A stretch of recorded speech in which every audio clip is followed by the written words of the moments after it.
എനിക്കെന്ത് ജീവനപായം സംഭവിച്ചാൽ പോലും ഇതിൻ്റെ എല്ലാം പൂർണ്ണ ഉത്തരവാദി തിരുവനന്തപുരം മെഡിക്കൽ കോളേജിലെ കാർഡിയോളജി വിഭാഗത്തിൽപ്പെട്ട ഡോക്ടേഴ്സും മറ്റ് ജോലിക്കാരും കൂടെ ഞാൻ ഇതിലൂടെ ഉറപ്പ് നൽകുകയാണ്. അടിയന്തര വിദഗ്ധ ചികിത്സ തേടിയാണ് കൊല്ലം സ്വദേശിയായ വേണു തിരുവനന്തപുരം മെഡിക്കൽ കോളേജിലേക്ക് എത്തുന്നത്. വേണുവിന് ആവശ്യമായ ചികിത്സയെല്ലാം നൽകിയെന്ന് ആശുപത്രി വിശദീകരിക്കുമ്പോൾ തന്നെ തിരിഞ്ഞു നോക്കിയില്ല എന്ന് ഈ ലോകത്തോട് അവസാനമായി വിളിച്ചു പറഞ്ഞാണ് വേണു മടങ്ങിയത്. കൊല്ലം ഡിസ്ട്രിക്ട് ഹോസ്പിറ്റലിലെ ഡോക്ടർ സ്പെഷ്യൽ റിക്വസ്റ്റ് പ്രകാരം പറഞ്ഞ് എത്രയും പെട്ടെന്ന് തിരുവനന്തപുരത്ത് കൊണ്ടുപോയി ഉടനടി തന്നെ ആൻജിയോഗ്രാം ചെയ്ത് കറക്റ്റ് ബ്ലോക്ക് മാറ്റാൻ. ഇത് 5ാമത്തെ ദിവസമായിരുന്നു അവനെ ചേട്ടാ. എവരൊക്കെ എന്ത് ഈ കുഞ്ഞു കളിക്കുന്നത്?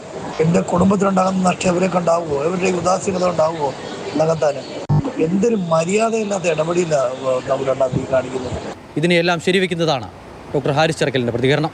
തിരുവനന്തപുരം മെഡിക്കൽ കോളേജ് എന്ന് പറയുന്നത്, അല്ലെങ്കിൽ ആലപ്പുഴ കോട്ടയം മെഡിക്കൽ കോളേജ് എന്ന് പറഞ്ഞാൽ ഇപ്പോഴും സൂപ്പർ സ്പെഷ്യാലിറ്റി ചികിത്സകൾക്ക് വളരെ പരിമിതികളുണ്ട്.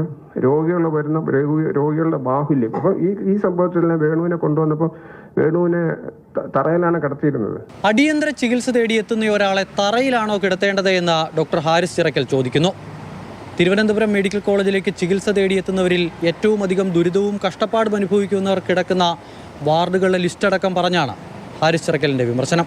നമുക്കറിയാം, അവിടെ 1-ാം വാർഡ്, 2-ാം വാർഡ്, 28-ാം വാർഡ് എന്നൊക്കെ പറഞ്ഞു കഴിഞ്ഞാൽ നമുക്ക് ഇന്നത്തെ സംസ്കാരത്തിലുള്ള ആർക്കും അവിടെ പോകാൻ പറ്റത്തില്ല. അത്രയും ഒരു രോഗിയെ എങ്ങനെയാണ്, ഒരു രോഗത്തിലുള്ള ഒരാളെ എങ്ങനെയാണ് തറയെ കിടത്തി ചികിത്സിക്കാൻ പറ്റും? കോടികളുടെ വികസന പദ്ധതികൾ തിരുവനന്തപുരം മെഡിക്കൽ കോളേജ് അടക്കമുള്ള മെഡിക്കൽ കോളേജുകൾ നടപ്പാക്കിയെന്ന മന്ത്രി വീണ ജോർജ് അടക്കം നിരന്തരം പറഞ്ഞുകൊണ്ടിരിക്കുമ്പോഴാണ് ഒരു ആശുപത്രിയുടെ ദുരവസ്ഥ ഒരു ഡോക്ടർ തന്നെ തുറന്നു പറയുന്നത്.